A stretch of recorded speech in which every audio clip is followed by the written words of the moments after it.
Muhammad and Zainab. The story is based on the history of Islam written by Tabari and Ibn Sa'd and Aisha Ahmed's article titled Sex with Daughters-in-Law, Divinely Ordained in Islam. Zayd bin Muhammad was a freed slave of Prophet Muhammad, and the Prophet then adopted him as his own son. Zayd then became one of the leaders of Muslim army. Zayd had already married and have children, but Muhammad married him with other women named Zainab. One day, Muhammad came to Zayd's house and looking for him. Zayd, where are you? Zayd was not at home at the time, and Muhammad found Zainab still on her bed. "Oh, Rasulullah, Zayd was not at home right now." Zainab jumped up quickly and excited the admiration of Allah's messenger. Glory be to Allah Almighty who causes hearts to turn. Then Muhammad left the house. Zainab was wondering what did Muhammad mean by his saying. When Zayd came home, Zainab told him what happened. They realized that Muhammad was sexually attracted to Zainab. Because Zayd loved his adopted father, he was willing to offer his wife to Muhammad. So Zayd came to the Prophet's house. Rasulullah, you are just like my own dad. If you are interested in Zainab, then I will divorce her so that you can marry her. No need to do that. Keep thy wife to thyself and fear Allah. I will not touch Zainab again for your sake, Rasulullah. Keep thy wife to thyself and fear Allah. Whew, what a relief. Although saying that, actually Muhammad hid his desire. Quran, Surah 33, verse 37. And when thou said unto him on whom Allah had conferred favor, and thou hast conferred favor, keep thy wife to thyself, and fear Allah. And thou didst hide in thy mind that which Allah was to bring to light. And thou didst fear mankind, whereas Allah had better right than thou should fear him. Ibn Sa'd wrote, when Muhammad was sitting and talking to Aisha, he suddenly was in a trance.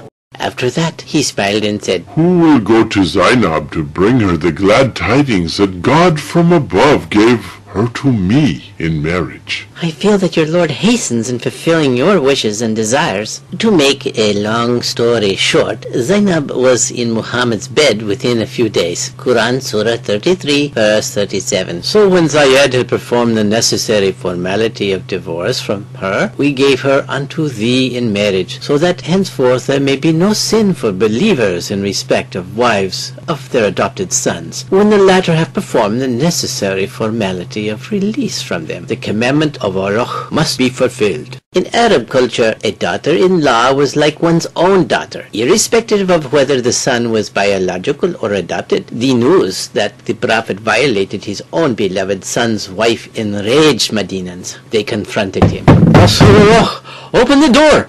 We have questions for you! MashaAllah, what has happened, my people? O Prophet of Allah, how could you? Of all the people and apostle of God, carrying out a disgusting and despicable act of sleeping with your own daughter-in-law? Your harem is bursting at the seams with young and beautiful wives. On top of that, you regularly take 20% cut from the crop of infidel captured women as your share of booty. Rasulullah, your act is an incest which puts the time-honored noble Arab tradition of adoption to shame. To me, the only noble and honorable act is to follow Allah's orders, and Allah was the one who ordered me to acquire Zainab. Here is the ayah, Surah 33, verse 37. We gave her, Zayd's wife, in marriage to thee, so that there should not be any fault in believers touching wives of their adopted sons. But how come you marry more than 4 wives?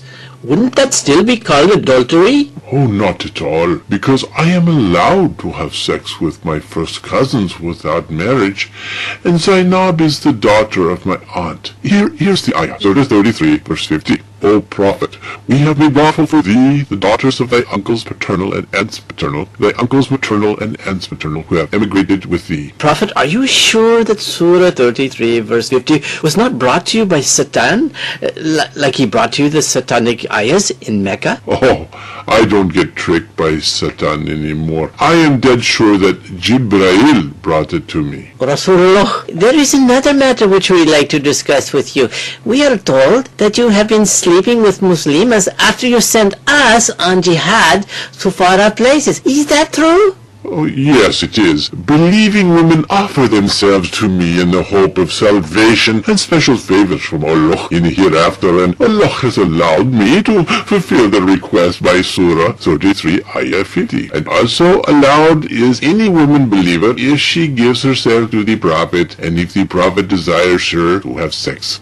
However, as you know, I'm a very busy man and cannot fulfill all requests. Besides, my wives get very antsy and jealous when I am with them. They also hate to see the long line of Muslims outside my room daily. Actually, your wives are the ones who informed us of this matter. They said that you get so drained and tired by the time you come to their rooms. You fall asleep right after prayers. Some of your younger wives look so jealous and outraged that we could have easily taken advantage of them, like Safwan bin Mu'attal is rumored to have done with the resentful and angry Aisha on the way back from Mustalik after you dumped her for Juvaria. You yourself believe she did it and had sent her to her dad's house. Allah is aware of that. That is why He has ordered my wives to be segregated and veiled from now on. You are not allowed to come to my home without permission anymore, and only allowed to talk to them from behind a curtain, if you must. Here is the revelation. Surah 33, Ayah 53. All you who believe, do not enter the house of the Prophet unless permission is given. And when ye ask of them, the wives of the Prophet, anything, ask it of them from behind the curtain. And Allah has also given stern warning to my misbehaving wives. Surah 33, Ayah 30. All wives of the Prophet, whoever of you commits an open indecency, the punishment shall be increased to her doubly. Can't we at least marry them when you're dead and gone?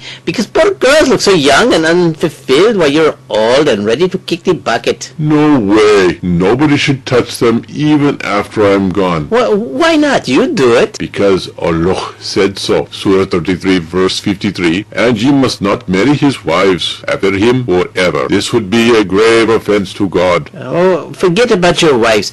What about one-night stands with our cousins and other Muslims if they offer themselves to us? No one-night stands for you. You can sleep with them only if you marry them. Why not? You do it. Because one-night stands is a privilege only for me, not for anyone else. Here is the continuation of Surah 33, verse 50. That is a special privilege for thee, not for other believers. They are only allowed their married wives and their right hands But Prophet of Allah, does not Surah 33 verse 21 say you are a role model, and Surah 3 verse 31 says we are to follow your example if we love Allah? Allah said not to irritate your Prophet. And then those ayahs are really bullshit, because when you indulge in incest and adultery, Allah endorses it right away, and when we want to follow you and do the same, Allah calls it adultery and calls for flogging and stoning. Why? Allah said not to irritate your Prophet, and you are irritating the hell out of me. Surah 33 verse 53. It is not right for you to annoy and irritate the Prophet of God. Can't we even ask questions? No, if you ask questions you will end up getting beheaded. Where does it say that in the Quran? Sure it does.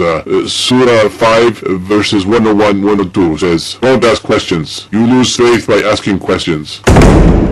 The moral of the above fill-in-the-blank Quranic story. Your brain is like your donkey, and Islam is like a mosque. You can ride your donkey anywhere you want, but when you enter the mosque, leave your donkey at the gate.